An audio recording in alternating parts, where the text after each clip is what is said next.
All right, welcome to your .LA weekly recap of the hottest news in the LA tech media and startup scene. I'm Kelly O'Grady, .LA's chief host and correspondent. I'm going to take you through the top 5 headlines from the week so you have everything you need to know to stay smart in the space. So let's jump in. By far the biggest news this week is that Disney is reorganizing yet again to focus on its streaming business. Now, Disney Plus has exceeded the company's expectations and been quite a bright spot during the pandemic.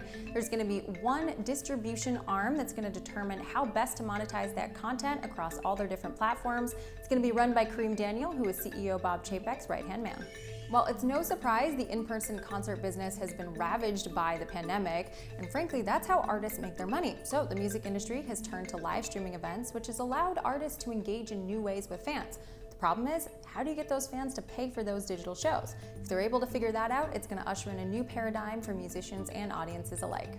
Well, despite early predictions of a black swan event, venture capital exit activity is actually seeing an uptick in Q3. Now, there have been fewer deals in LA, but there's a higher dollar value per deal, showing a preference for quality over quantity.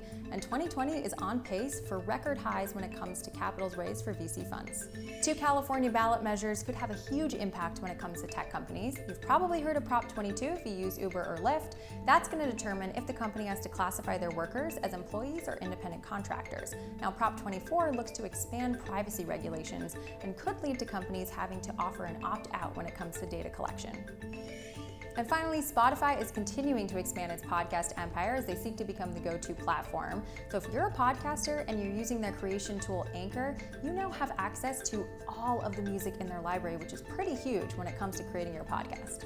All right, that wraps my weekly recap. For more details on these stories, other news this week, and to learn about the awesome virtual summit we're hosting, visit us on our website, sign up for our daily newsletter, and be sure to follow us on Instagram so you don't miss our exclusive video content. I'm Kelly O'Grady for .LA.